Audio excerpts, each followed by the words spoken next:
trend struck me at the 2025 NEC Classic Car Show, and it's that some of the coolest and the most interesting cars there were painted orange. So in this video I'm on a quest to bring you the orangest car in the show and meet some fabulous cars along the way. It's kind of like the Orange Prize for Fiction, if you remember that, except it's a fictional prize for orange. This Mark IV Cortina is a great place to start. It's a very rare 2.3S model, which was only a thing on Mark IVs and only made from 1977 to 79. You could only get the S with the 2-litre Pinto engine or this much less common Cologne V6, apart from in South Africa where they stretched to a 3-litre Essex V6 as well. The black accents look great and they really make the car, although I guess they mean that there could be even more orange on it. Look fantastic though. And look, it could be yours. This subtly enhanced Sierra Sapphire is orange from some angles, but it's kind of probably not for us. Actually, parts of it are closer in colour to this, the Roman Bronze Consul GT from the Sweeney that was rescued and restored a few years ago. It was lovely to see that in the show. But back to orange. I talked about these Unipower GTs in my main show video last week. This orange one has actually been rebodied recently using original moulds, which with a bit of fettling still give really nice crisp edges to the bodywork. You can tell these later cars by the Frenched-in rear lights, which they have instead of the Vauxhall Viva HA lamps of the early ones, like these. In my main show video I sort of implied these were the first production mid-engine road cars, when actually I really just meant that that wasn't the Lamborghini Miura. I rightly got protests from fans of the De Tomaso Vallelunga, more on De Tomaso coming up, and also the René Bonnet Jet. I didn't see a Jet at the show, but there was this gorgeous example of its successor, the Matra M530. It's a bit of a stretch to call this orange though, so let's move on from Matra for the moment and we'll come back to them later. No wait, hang on, there's a bit of orange on this Matra Bagheera. It's the original right-hand drive UK press car and one of 5 survivors in this country. And it was wrecked for giggles by the BBC for Top Gear a few years ago, but happily there are plans in the Matra Club to untrash it, so I'll hopefully be able to report an update on that story sometime later on. Anyway, for now, back to the orangeness. Given the extreme value of some of the cars at the show, there's an irony that one of the most securely fenced off was this Vermilion Morris Ital 1.3 on the fortress-like Maguire's stand, alongside this equally immaculate Mark II Cortina and green TR7. But does Vermilion count as orange? I think I'm going with no, on balance. There were some big old beasties on the rather fabulous De Tomaso stand, the orangest of which was this Pantera GT5S. Quite a late car from 1989, this has the 351 cubic inch Ford Windsor V8 with some fettling by Roush and an engine bay you could eat your dinner off. Best to wear earplugs if you're going to sit in there to eat your dinner though. Stunning. Bonus fun fact, the S in GT5S stands for steel, which is what these wheel arches are made of, instead of the usual fiberglass. I don't know what the 5 stands for, so if you do, tell me in the comments.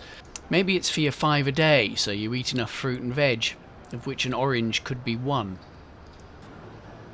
Next up as we march on through the orange order is this Land Rover Freelander. It's a survivor of the 2006 Land Rover G4 Challenge, successor to the Camel Trophy, and like all such cars it's painted in this distinctive Tangier orange.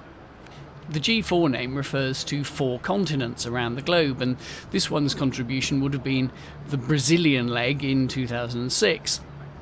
Some channels might make an off-colour joke about a Brazilian leg and having a close shave, but not this channel. We try and rise above that sort of thing. Now this is seriously orange.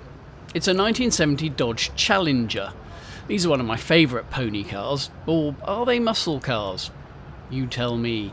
The other thing I don't know is whether this colour is Hemi-Orange or Go Mango, as both were available. So hit me up in the comments if you can tell the difference. Either way, it's a glorious thing. 7-litre Hemi power, of course, and they all came with these fantastic 1970 colour names, like that violent green one behind it is called Sublime. It's nice that stuff like that has come back into fashion. Only slightly less powerful was this AD016, which was an absolute peach. It could have been an orange, of course, but apparently they're not the only fruit. It's a 1973 Morris 1300 Traveller, to be precise, and a very late one, as the AD016 range got rationalised shortly afterwards as the Austin Allegro came in. And it's one of the nicest AD016s I've seen. Super practical too, with this flat folding rear seat and estate arrangement. The Morris estates were called Travellers and the Austin ones were called Countrymen, just to keep you on your toes. Fun to drive too, with sophisticated hydroelastic suspension and quite lively with the 1275cc engine. Really like this one. This Alfa Romeo Montreal was another one of my favourite cars of the show. It's got some quite impressive rot, but a good interior and it looks very savable. Happily, it was bought at the show by a young lad who works for an Alfa Romeo restorer, so it's fallen on its feet. He's always wanted one. And as a nice bonus, someone also apparently came up to the stand and said they had a couple of new old stock Montreal doors tucked away for a project that never happened. So that's a great example of how shows like this bring people together and bring bits of cars together as well. I should point out that it wasn't only the orange cars that caught my eye.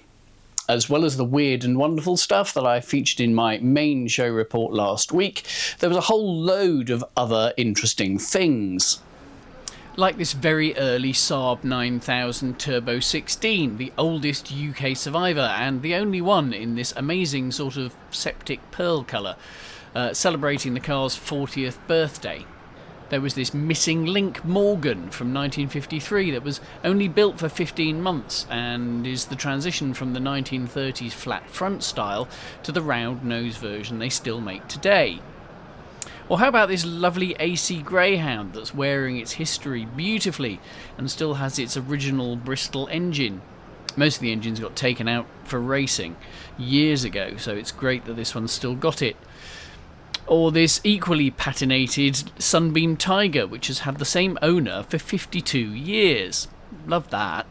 We'll get back to the Mango Fandango in a minute, but first I just wanted to throw in this lovely brown Porsche 928 with Pasha seats, this stunning Chrysler Alpine, this lovely and bargainous Rover 800 Coupe, and there was a lovely 800 and 600 saloon as well, and these brilliant little Honda S600s and 800s with their mad little quad-carb engines.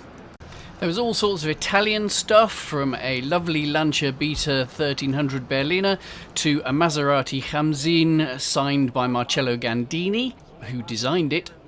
There's a complete set of every generation of Toyota Celica, and there was also a full set of Pandas on the Fiat Club stand, from air-cooled Mark 1 to the brand new Grande Panda Hybrid, which I have to say looks great and which has some very clever details.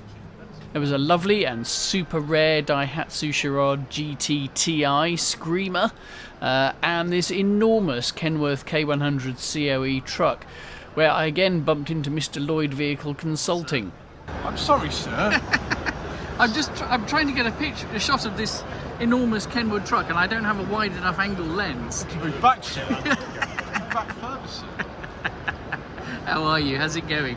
Oh my gosh, sir, my feet are almost dead. I've almost been overcome by the extraordinary prices in Medina Hall. Yes. I didn't very much enjoy the Colt Car Club stand, sir. He's right about the Colt Car Club stand as well. If you want full coverage of all the cars, including the ones that I've missed, then I heartily recommend Joseph's channel. I'll put a link down in the description. Anyway, in the meantime, let's get back onto the orange with renewed zest after that pithy interlude. This Toyota Supra is very orange. It's all a bit too fast, too furious for me, but if that's your thing, then it certainly had a lot of it, if you catch my drift. Lotuses are more my bag, and there were several at the show. This Europa in Colorado orange particularly caught my eye, except it's not actually a Europa, it's a Type 47, which is the racing variant with wider wheel arches, lighter bodywork and a whole host of other running gear upgrades. This one has recently been prepped for road use by Classic Team Lotus, and it looks an absolute weapon. Still on Lotus, at the corn-fed hen's egg end of the orange scale, was this fantastic Talbot Lotus Sunbeam in the classic Andrews Heat for Hire livery. I'm 99% sure it's a replica of this one campaigned by Russell Brooks, but it's a seriously good replica, even down to the registration being just one letter different, on a T instead of a V plate. It's no show queen either, as owner Kevin Knight rallies it regularly and has a number of trophies to prove it, so respect. Speaking of weapons, this entertaining looking track car is not really a classic at all, but something you can buy new. It's called an Exa set, which is in slightly questionable taste if you remember the loss of HMS Sheffield in the South Atlantic. Let's move on. We're getting to maximum orange now with this Ford Model B street rod. The orange dashboard shows strong commitment to the cause, and it's even orange underneath. Good work. Jensen Button's old company Beta here, a Honda NSX. It's in yellow, but there was an orange one too. Some hero looked at the engine bay of an NSX and decided that all that free space was crying out for a big fat supercharger, as you do, so here we are. The orange flake paint is kind of goldy in some lights, but it does make up for that by having orange seats and door cards. What a car.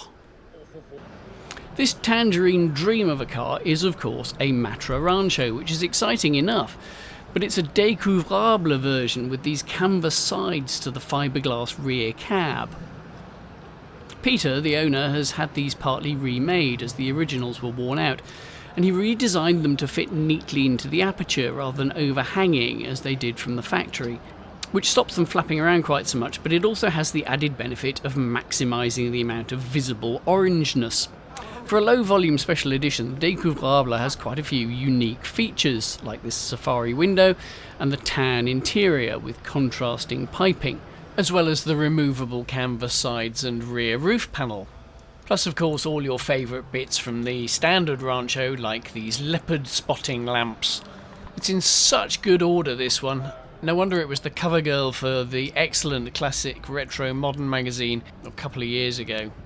Wonderful to see it up close in the, well, metal and fiberglass. Still on cars with canvas sides, the orangest stand at the show was unquestionably this one, the Bond Bug Club. Of course, the cars are orange, as all Bond Bugs are, apart from a handful of white ones they made to advertise Rothmans cigarettes.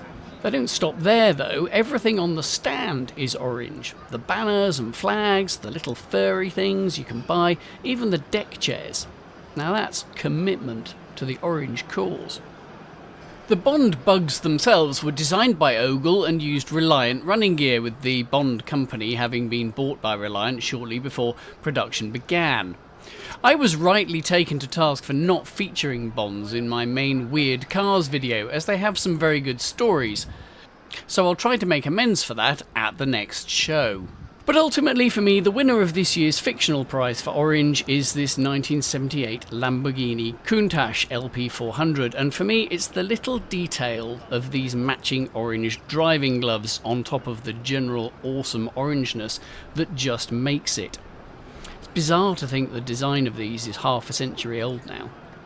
This particular car was originally sold in South Africa, where it was imported in component form and assembled locally to comply with local import restrictions. I don't know what part of South Africa it was from, but I can tell you one thing: it can't have been the Orange Free State.